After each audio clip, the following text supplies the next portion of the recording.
Israeli defence force ने इस बात की जानकारी दी है। सीरिया में इजराइल का बड़ा ऑपरेशन। इजरायली सेना ने सीरिया में हवाई हमला किया है। सीरिया में आतंकी ठिकानों पर बमबारी की गई है। बता दें कि गुरुवार को इजराइल के एलात शहर में एक स्कूल पर हमला हुआ था। सीरिया के आतंकी संगठन ने इसकी जिम्मेदारी ली थी और इजराइल ने उसी का बदला लेते हुए ये हवाई ऑपरेशन चलाया है। तो बड़ी खबर आपको बता रहे हैं, सिर्फ अमेरिका ही नहीं, सीरिया में इजराइल ने भी इस बड़े ऑपरेशन को अंजाम दिया है। हवाई हमला किया गया। जरा ये तस्वीर आप देखिए, तस्वीर देखिए कि कैसे ये इस हवाई हमले के बाद सिर्फ धुआं ही धुआं आपको नजर आ रहा है, तबाही नजर आ रही है। अमेरिका और उसके बाद इजराइल, दोनों ही देशों की तरफ से सीरिया में ये बड़ा ऑपरेशन किया गया है, ये बड़ा अटैक किया गया है।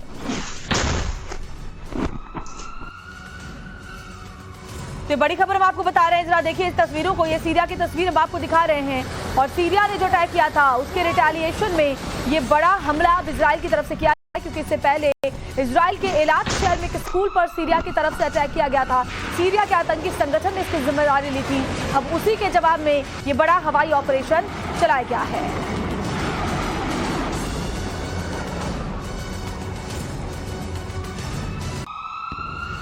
और चलिए आपको ये भी बता देते हैं कि इससे जुड़े हुए जो और अपडेट्स हैं वो ये कि इजराइल लगातार कई मोर्चों पर डटा हुआ है।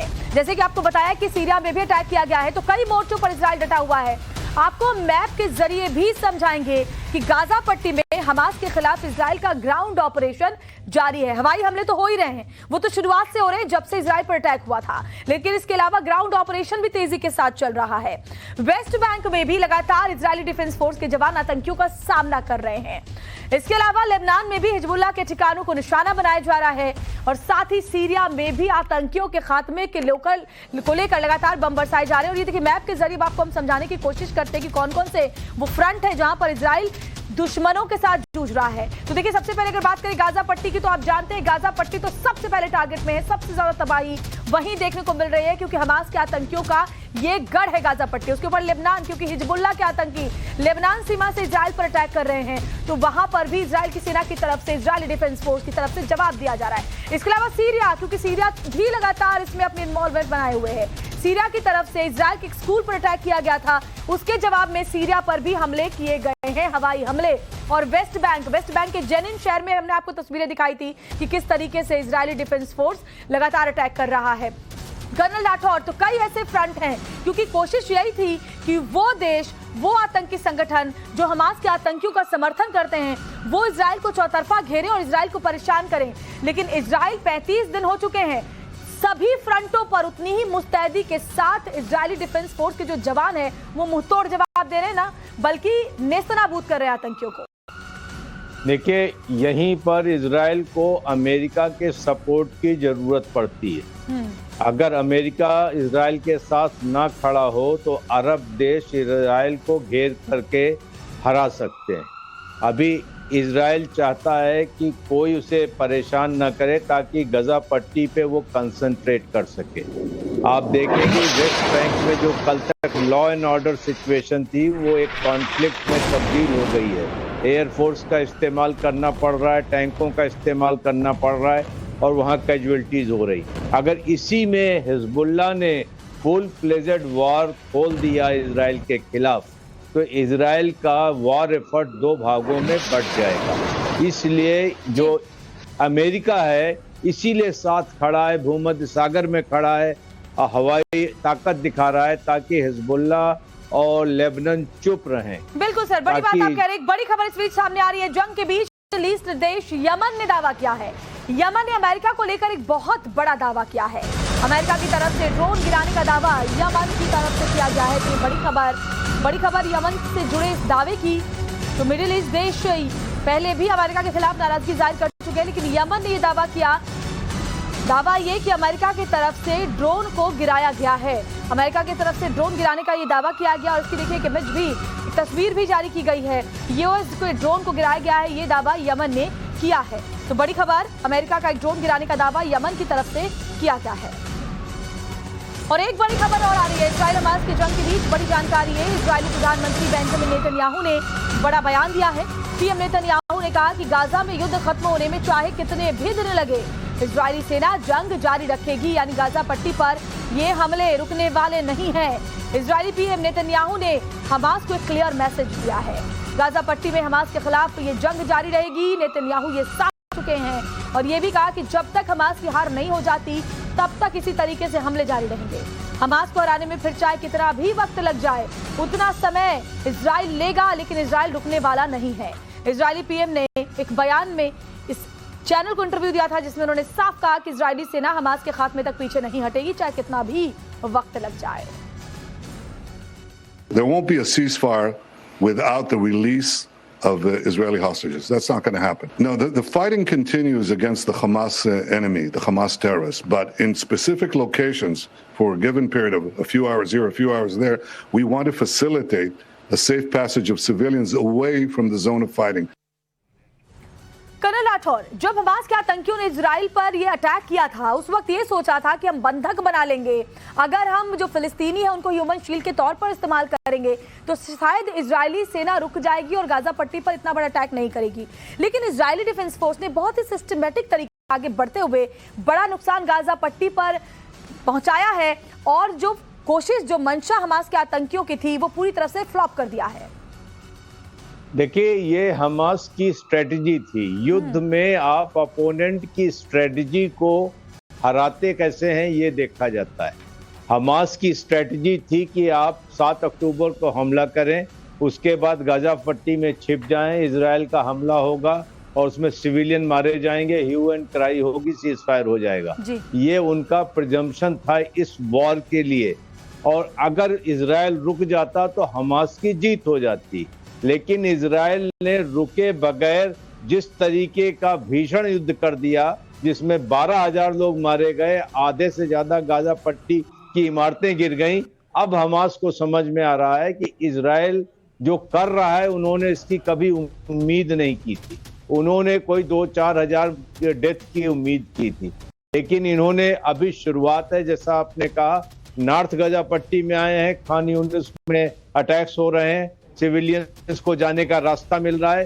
धीरे धीरे वो इसको सदन गाजा पट्टी में लेकर जाएंगे और मान के चलिए कि मार्च, अप्रैल, मई, जून तक ये ऑपरेशन खत्म होगा।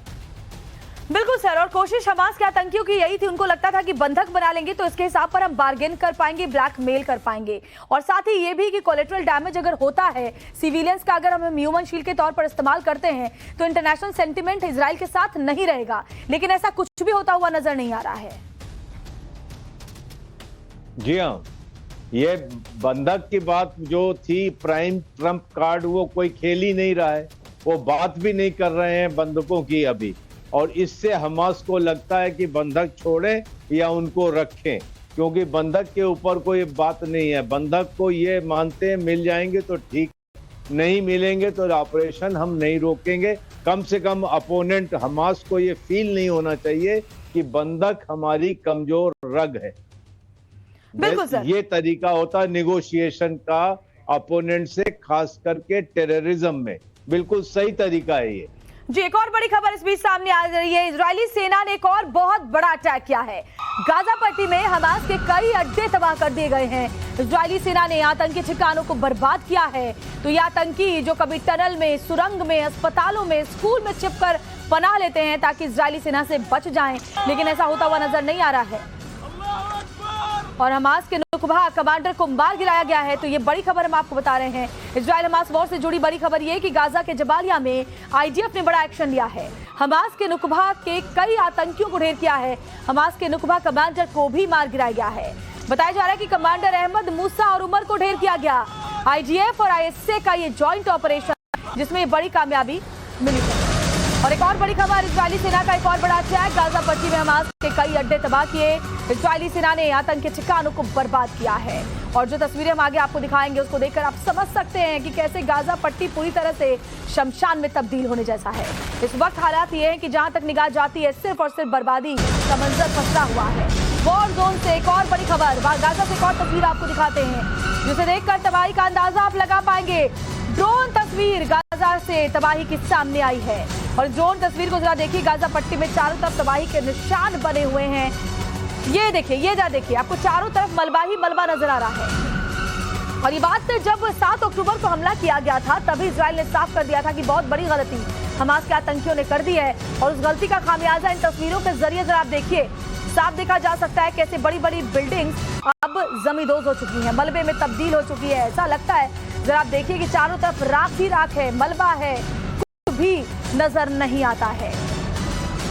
कर्नल राठौर, 10,000 से ज्यादा लोगों की मौत हो चुकी है गाजा पट्टी में क्योंकि हाईली डेंस इलाका है, हाईली पॉपुलेटेड, कम जगह में ज्यादा से ज्यादा लोग यहाँ पर रहते थे और ऐसे में हमास के आतंकियों को भी ये पता था कि अगर इजराइल अटैक करता है तो बहुत ज्यादा सिविलियंस को नुकसान होगा। और आज जो तस्वीर हम अपने दर्शकों को दिखाते हैं वो बताते हैं कि कैसे गाजा पट्टी पूरी तरीके से बर्बादी की कगार पर है और अगर कोई इसके लिए गुनहगार है तो वो खुद हमास के आतंकी हैं। ये उनकी स्ट्रेटजी थी कि हम सिविलियंस को शील्ड बनाएंगे और वो सिविलियंस को इतना नुकसान नहीं करेंगे और वो उनका कैलकुलेशन गलत चला गया। अभी आप क्या स्केल ऑफ डिस्ट्रक्शन है ये समझने के लिए एक उदाहरण दूंगा कि रशिया यूक्रेन वॉर में खार्किव लगभग इसी तरीके से तबाह हुआ है। उसको तबाह करने में रूस को 9 महीने लगे थे और गाजा पट्टी में जो गजा सिटी है या खान यूनिस के इलाके हैं, नॉर्थ गाजा पट्टी पूरी, उसको तबाह होने में सिर्फ 4 हफ्ते का समय लगा। ये स्केल ऑफ डिस्ट्रक्शन है और ये स्केल ऑफ डेथ है। ये चीज आप कह रहे हैं और ये जो आप बात कह रहे हैं वो इन तस्वीरों के जरिए दिखाई भी दे रही है जो दर्शकों को हम लगातार दिखा रहे हैं। एक और बड़ी खबर गाजा पट्टी से इस वक्त सामने आ रही है। अल शिफा अस्पताल के पास ताबड़तोड़ फायरिंग हुई है। गाजा में इजरायली सेना का एक्शन, अल शिफा हॉस्पिटल के बहुत करीब अब इजरायली डिफेंस फोर्स पहुंच चुकी है। किसी भी वक्त इजरायली सेना अल शिफा अस्पताल के अंदर घुस सकती है। बता दें कि इजरायल ने दावा किया कि अस्पताल के नीचे आतंकी सुरंग भी है। ऐसे में आईडीएफ पूरे अस्पताल पर रेड भी कर सकती है और आतंकियों को चुन चुन कर इन सुरंगों से निकाला जाएगा और नेस्तनाबूद किया जाएगा। तो गाजा का अल शिफा अस्पताल के पास बैक टू बैक फायरिंग की आवाज सुनी जा सकती है। तो जरा ये तस्वीर देखिए अस्पताल के पास, ये जो स्पेशल सर्जरी बिल्डिंग आप दिख रहा है आपको जो लिखा हुआ है, दरअसल अब यहाँ सर्जरी होगी आतंकियों की, सर्जरी होगी उन सुरंगों की जहां पर ये आतंकी छिपे हुए हैं। इन्हें बाहर निकाला जाएगा इन सुरंगों से, इन बिलों से जहां ये आतंकी छिपे हुए हैं और उनको लगता है कि ये सुरक्षित रह जाएंगे, लेकिन ऐसा होगा नहीं क्योंकि ग्राउंड बैटल पूरी तरीके से यहाँ आईडीएफ की तरफ से छेड़ दिया गया है। तो अल शिफा हॉस्पिटल है जो उस वक्त आप देख रहे हैं गाजा पट्टी का, और अस्पतालों के नीचे खासतौर पर सुरंगों के अंदर पनाह लेने का मकसद आतंकियों का इतना है कि उन्हें लगता है कि अस्पतालों स्कूलों पर अटैक नहीं किया जाएगा, लेकिन इजरायली डिफेंस फोर्स को पता है कि आतंकी कहां छिपे हुए हैं, लिहाजा वो अंदर तक जाकर के इनको इनके बिलों से बाहर निकाल करके तबाह कर रहे हैं।